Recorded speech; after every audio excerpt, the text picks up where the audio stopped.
All right. My name is Gene Heppard, and I'm talking to you today from Phoenix College in Phoenix, Arizona. And our topic today is succeeding in college with a disability. Our goal today is to give you some takeaway skills so that any new student graduating from high school can be successful in a college setting with a disability.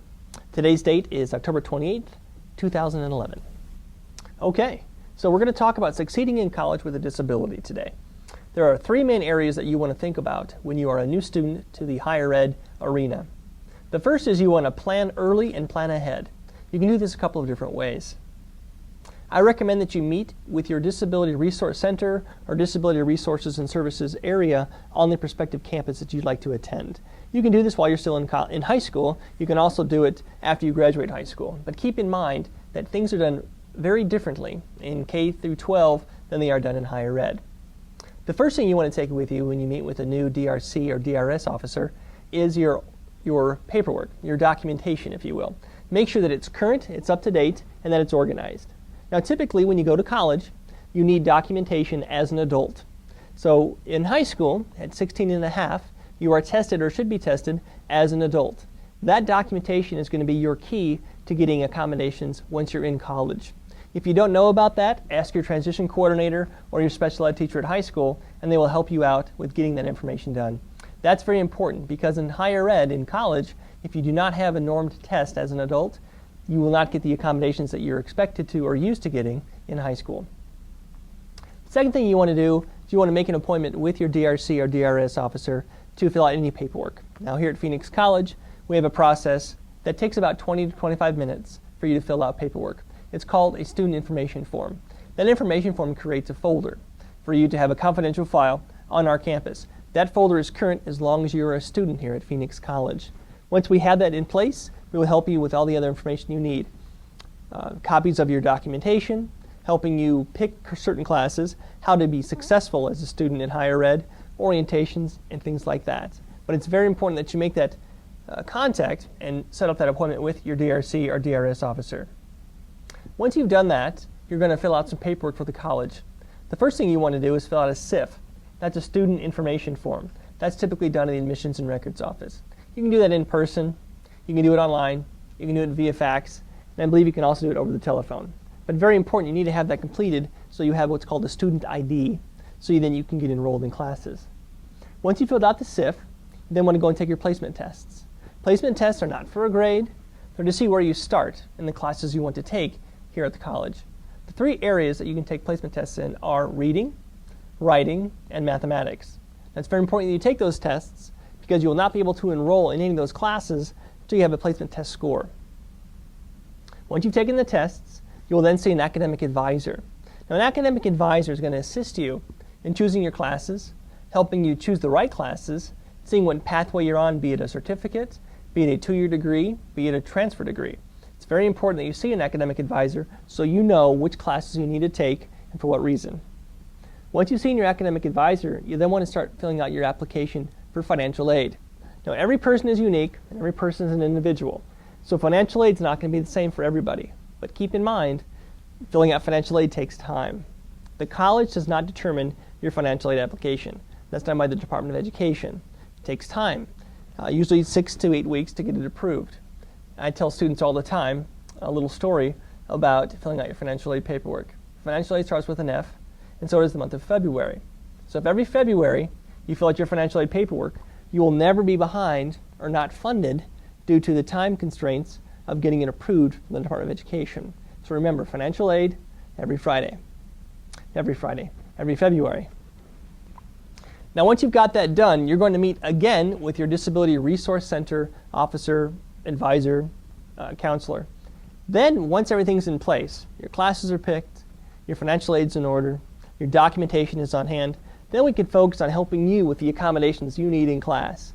Now, accommodations are such that they're specific to your disability.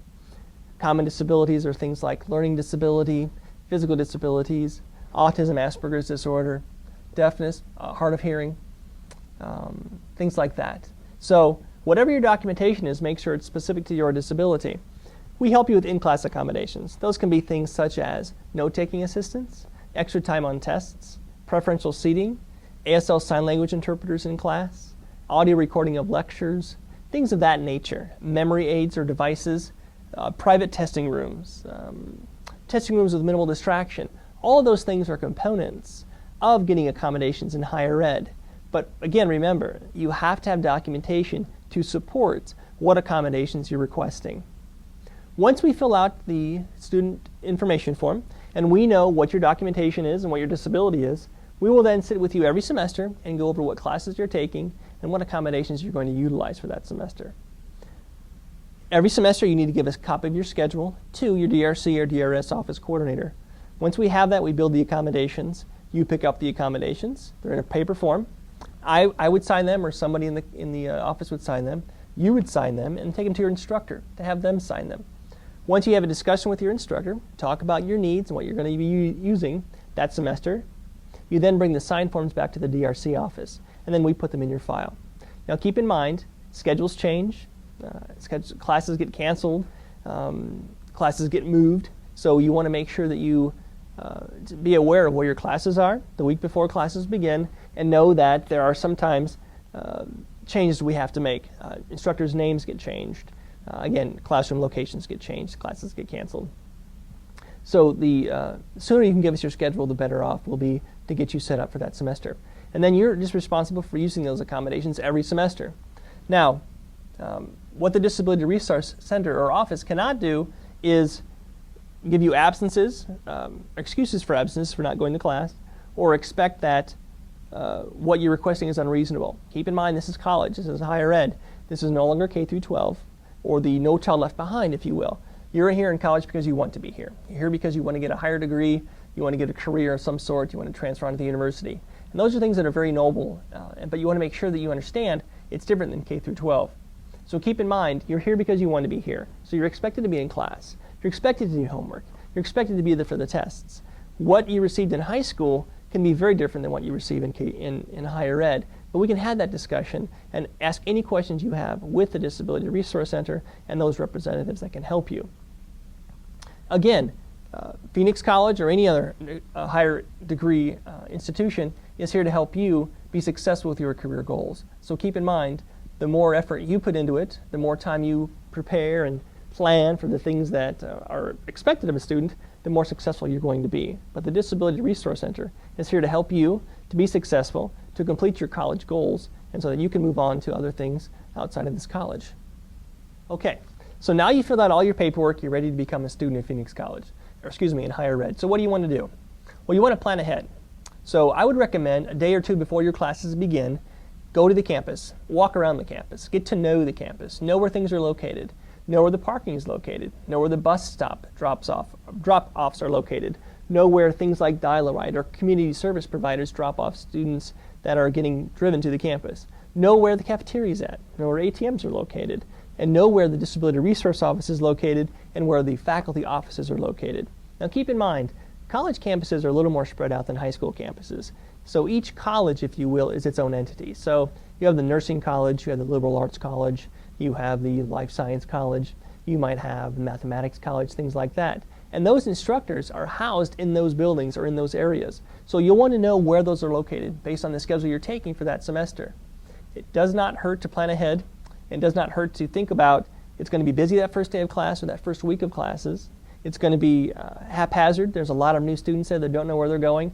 But the better that you can prepare for your success, the more comfortable you're going to be, and the better received you're going to be in the classroom. You're going to be relaxed. You're going to be ready to learn. You're not going to be jittery and nervous about where to go next. So keep in mind you want to do that every semester. Now if you are sight impaired or visually impaired and you need assistance with navigating the campus, just make the appointment with your Disability Resource Center officer or coordinator, and they will take the time to show you where your classes are located. They'll map out the campus for you.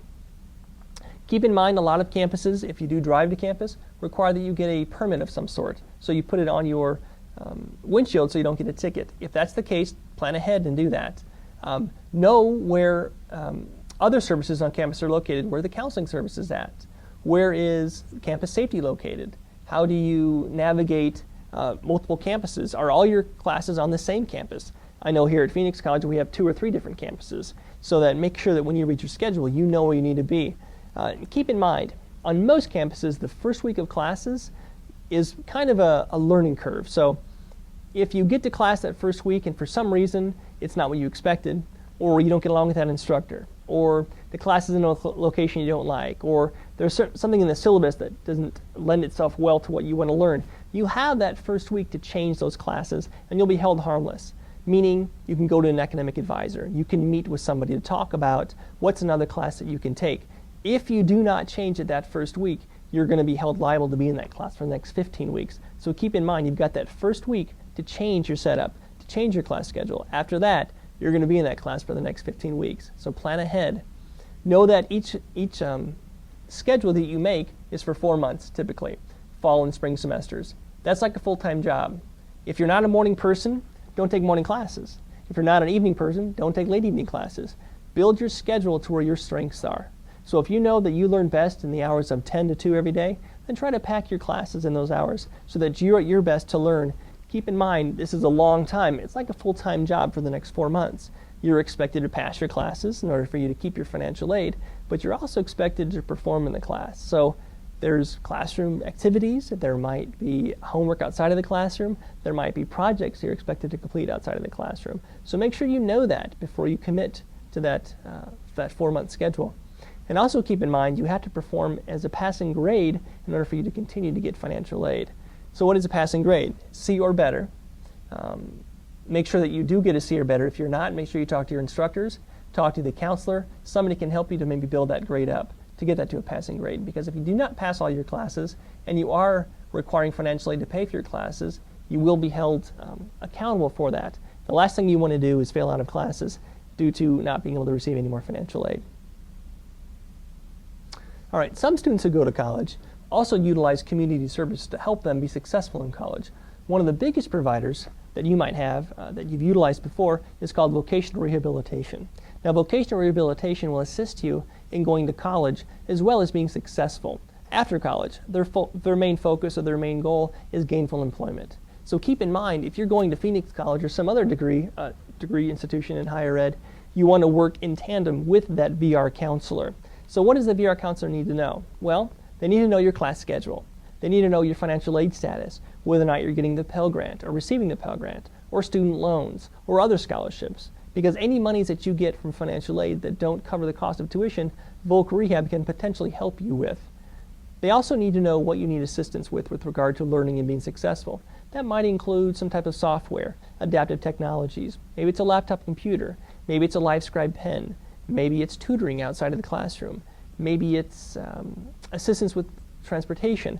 All of those things you want to discuss with your VR counselor. Now keep in mind, if you do this ahead of time and proactively, you're not going to be waiting for them while you're trying to be successful in class. So you always want to plan ahead. You want to plan ahead with any community service that you're using. Whatever's available to you, make sure you tap into it and use it to its full potential. Keep in mind, though, you also have to pass your classes for these services to continue.